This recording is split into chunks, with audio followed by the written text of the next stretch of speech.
po sa inyong lahat. This is Lori's Kitchen. Ay muling magluluto po tayo ng sinigang isda.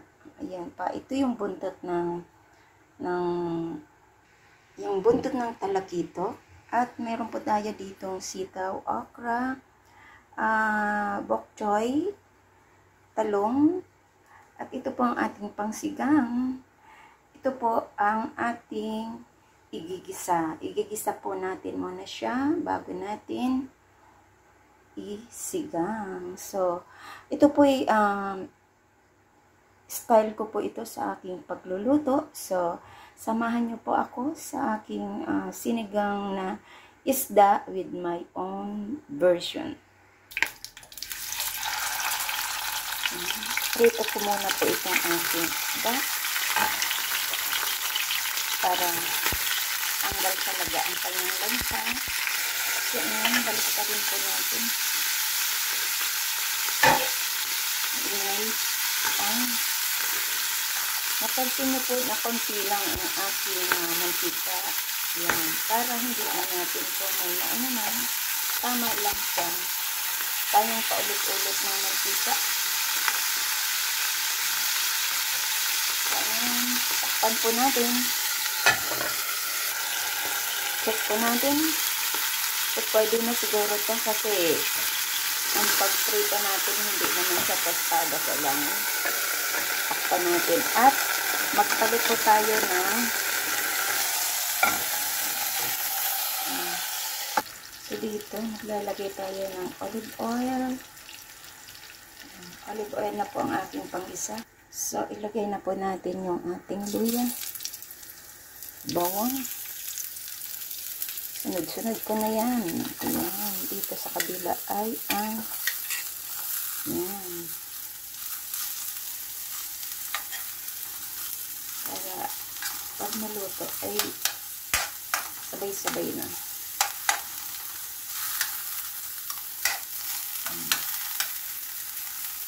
Kaya meron akong igigisa ko kasi siya bago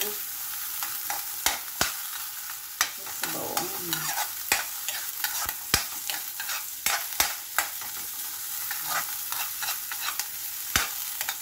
At isunod po natin ang ating kamatis.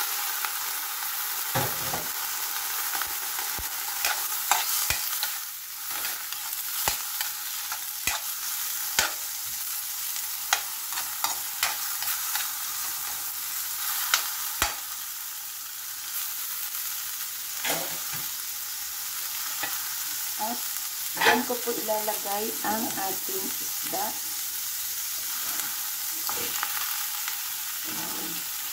Ito ay prinito ko. Bago ko prinito ay nilagyan ko na siya ng asin.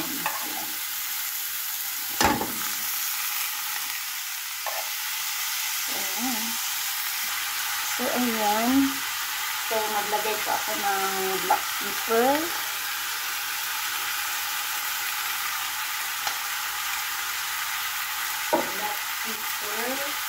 At magic syrup. Yan.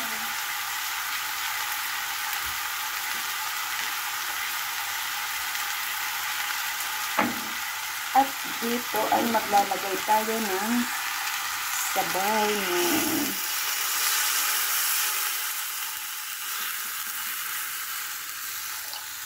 Ayan. At kumukulo na siya. At takpan po natin. Antayin natin kumulo. Ayan, kumukulo na. Ay, sorry. So, ang gagawin natin dyan. Okay. Kumukulo na siya. Check natin ang sabaw. Parang kulang siya ng parang kulang siya ng patis. So, lagyan ko na po siya ng patis para pag ilagay natin yung ating gulay ay timplado na siya. Mga tablespoon. Depende po sa inyong timpla kung ano. Ako ay tinatansya ko na yan. Kung sa tansyado ko na. Yan. Aking mga timpla-timpla. So, ilagay ko po yung ating okra.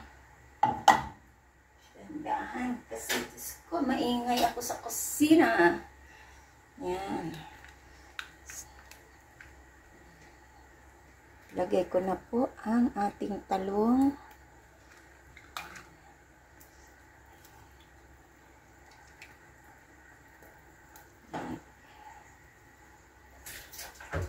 Ang ating okra.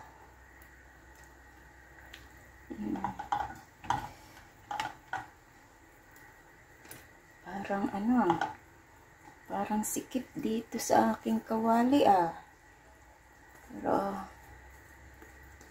pwede natin yung i-transfer sa malaking kawali. So, transfer ko po kasi maliit lang talaga itong kawali ko. So, ayan, na-transfer ko na sa malaking kawali. Kasi yung kawali ko, maliit po yun. Mga pang 1 to 2 person lang yan. So, ito, ilagay ko na po ang ating sitaw. Ayan, para sa pamaga ng arthritis. Ayan, alam mo namang hindi kompleto ang sinigang natin pag walang sitaw. Diba? Pati okra. Ayan, okra po. Nako, ang pamaga din niya ng arthritis ng lola. Pero, sige lang. Paminsan-minsan, gagamit tayo ng sitaw at okra. So, ayan. So, antayin po natin maluto yung ating mga gulay. Takpan ko po siya. Ayan, takpan natin. Ayan, kumukulo na. Check natin. So. Wow, madami itong aking gulay. Dahil mag-isa lang ako, aabot na naman to ng 2 days. So, ayan. Parang kulang po ang sabaw. Dagdagan po natin konti. Kasi, yan, antayin ulit natin kumulo.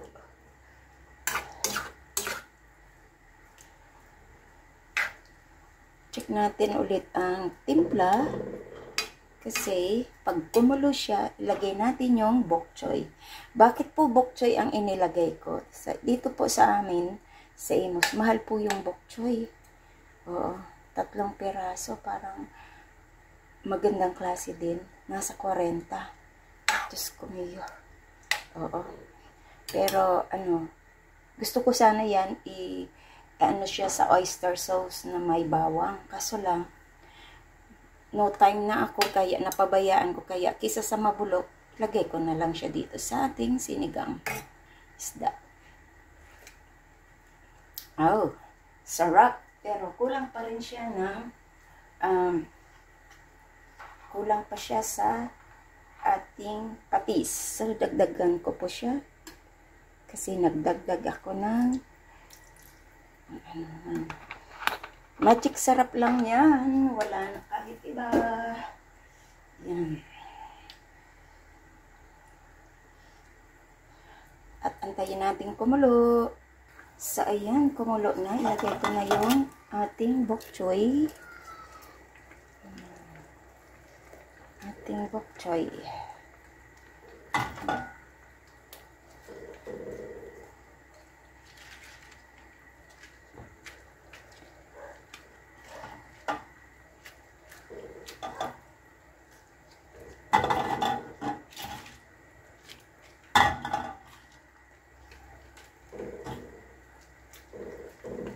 So, ayan. Sarap na yan. Ating sinigang isda. So, ayan. Check natin.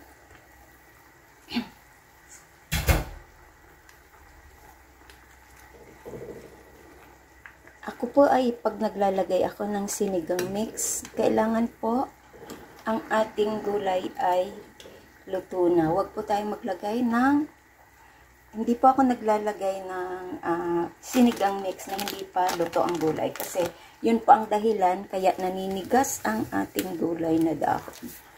Ayan. Ito po at maglalagay na po tayo ng sinigang mix according sa inyong panglasa. Kanya-kanyang kung hanggang saan ang timpla ng asin niya.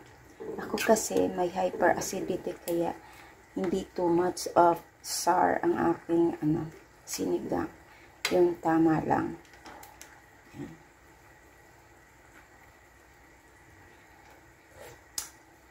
Ayun na. Masarap. Ayun na. Ayun na. Ang ating sinigang.